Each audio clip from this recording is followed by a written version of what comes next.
The last few months have seen a change within the minds of the Indian voters. The Modi government has had to pay grievously for angering the largest community in India, the farmer community. The rural India has been steadfastly denouncing Narendra Modi and the BJP. The general political climate and the election results from the past few months clearly point to that. The doubt has been cast in the minds of the BJP bigwigs.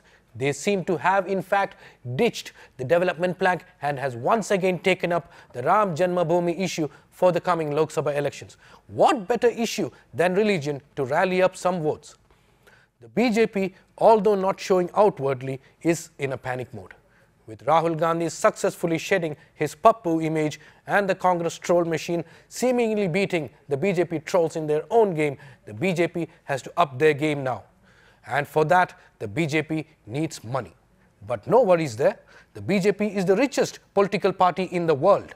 But it seems they have no plans to touch their treasure trove. The BJP think tank has a better plan. As long as they have power, why don't they make the country pay for their fight to stay in power? It is nothing new that a party facing elections in the near future announces plans and schemes to attract voters. The Congress and the left parties have adopted similar strategies to hold on to power. But the BJP plans to take it to a whole new level. And that is going to cost the exchequer trillions of rupees and will make a few permanent leakages in the money reserves of the country. How are they going to do this? Step 1. Take over the Reserve Bank. Trying to take control of the Reserve Bank is not a new trial by the BJP. When they came to power, the BJP installed in the top position of the bank someone who they thought would do their bidding. But that was not so.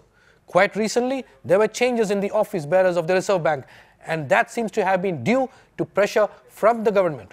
The tussle for the control of the Reserve Bank between the bank and the government came to the open when interviews with bank officials in the wake of the resignation of the governor of the Reserve Bank clearly show there was trouble.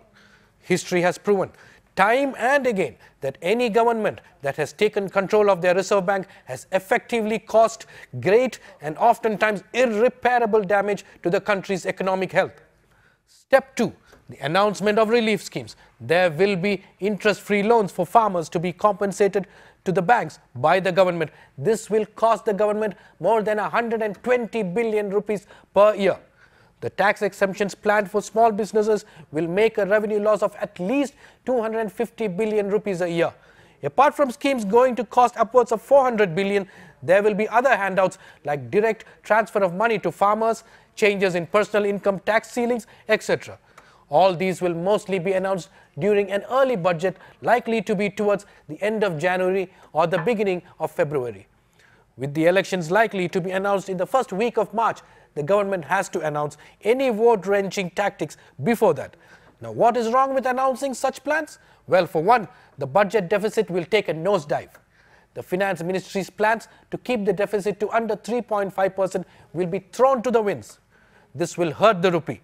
The free fall of the rupee against the dollar will be much worse than the one experienced last year. Petroleum and other import costs will increase. Export incomes will decrease. Those are just analysis in plain layman's language. The actual impact is much, much more.